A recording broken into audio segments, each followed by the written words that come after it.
This recording will go over medications used to treat constipation. Constipation, the accumulation of hard fecal material in the large intestine, is a relatively common complaint and a major problem for older adults. Insufficient water intake and poor dietary habits are contributing factors. Other causes include fecal impaction, bowel obstruction, chronic laxative use, neurologic disorders, ignoring the urge to defecate, lack of exercise, and select drugs such as anticholinergics, narcotics, and certain antacids. Non-pharmacologic management includes a high-fiber diet, water, exercise, and routine bowel habits. At times, a laxative may be needed, but the patient should also use non-pharmacologic measures to prevent constipation. Laxatives are used to eliminate fecal matter. There are 4 types of laxatives we're going to talk about: osmotics, stimulants, bulk-forming, and emollients. Laxatives should be avoided if there's any question that the patient may have intestinal obstruction, if abdominal pain is severe, or if symptoms of appendicitis, ulcerative colitis, or diverticulitis are present. Most laxatives stimulate peristalsis. Laxative abuse from chronic use is a common problem, especially in older adults. Laxative dependence can become a problem, so patient teaching is an important nursing responsibility. Osmotics, also known as hyperosmolar laxatives, include salts or saline products, lactulose, polyethylene glycol, the magnesiums, magnesium hydroxide, magnesium citrate, magnesium oxide. These hyperosmolar salts work to pull water into the colon and increase water in the feces to increase bulk, which stimulates peristalsis. Your polyethylene glycol, your textbook lists it under a bulk-forming. There's a classification of a bulk-forming laxative, but it's actually an osmotic. So you want to know polyethylene glycol is an osmotic laxative. The brand name, or you'd see for polyethylene glycol, is Miralax, right? And again, what these medications do is they pull water into the colon to increase bulk, stimulate peristalsis, and make it easier for the patients to have a bowel movement. So these medications can be used to treat constipation or also for bowel preps.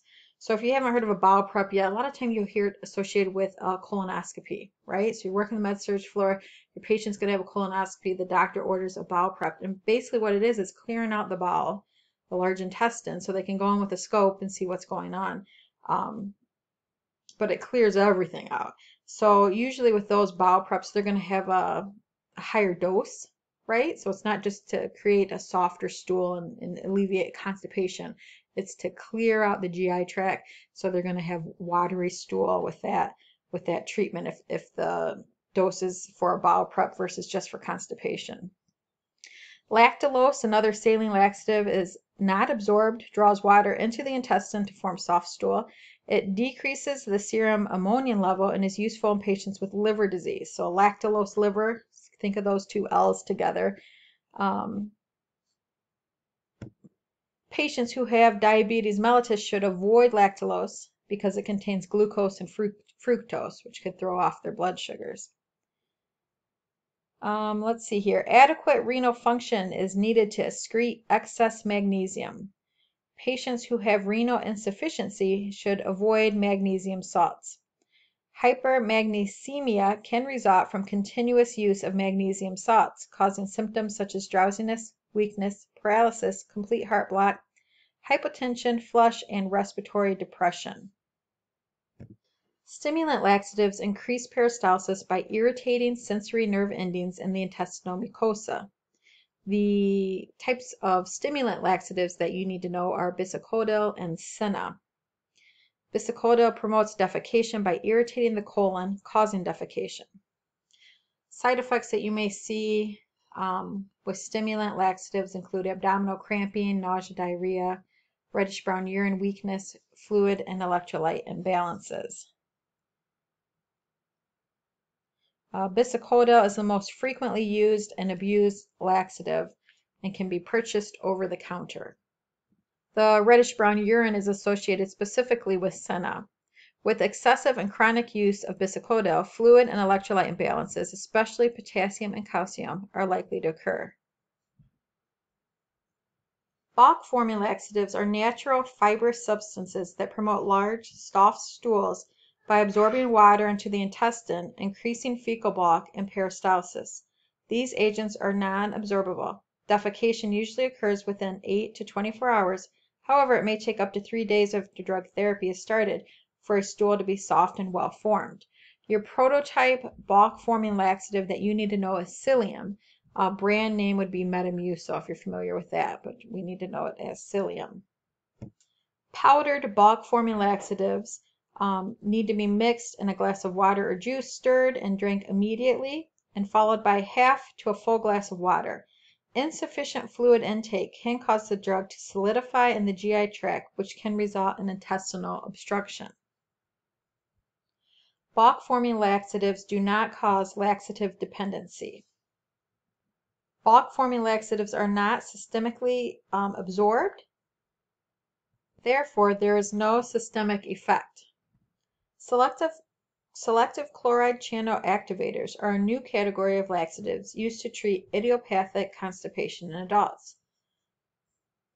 Lubiprostone is your prototype chloride channel activator.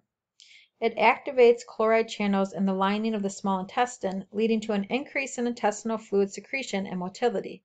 By enhancing the passage of stool, lubiprostone relieves constipation and accompanying symptoms of abdominal discomfort, pain, and bloating. Lubiprostone is contraindicated for patients with a history of mechanical GI obstruction, Crohn's disease, diverticulitis, and severe diarrhea. Side effects include nausea, diarrhea, flatus, abdominal distension, and headache. Emollients, also known as stool softeners, are lubricants and stool softeners used to prevent constipation. These drugs decrease straining during defecation. Your prototype emollient that you need to be familiar with is mineral oil. Your prototype emollient stool softener you need to be familiar with is docusate sodium. Your prototype emollient lubricant you need to be familiar with is mineral oil. Lubricants such as mineral oil increase water retention in the stool. Stool softeners such as docusate work by lowering surface tension and promoting water accumulation in the intestine and stool. They are frequently prescribed for patients after MI or surgery. They are also given before the administration of other laxatives for the treatment of fecal impaction. Side effects of mineral oil include nausea, vomiting, diarrhea, and abdominal cramping. This laxative is not indicated for children, older adults, or patients with debilitating diseases because they might aspirate the mineral oil, resulting in a lipid pneumonia. The docusate group of drugs may cause mild cramping. Contraindications to the use of laxatives include pregnancy and inflammatory disorders of the GI tract, such as appendicitis, ulcerative colitis, undiagnosed severe pain that could be caused by the inflammation within the intestine, such as diverticulitis and appendicitis, along with spastic colon or bowel obstruction. Please review the purple nursing process boxes for stimulants and bulk-forming laxatives on your own. Go ahead and pause the video to read the questions and pick out your answer before resuming the video to see if you're correct. For question 1, the correct answer is A. For question 2, the correct answer is A. For question 3, the correct answer is C.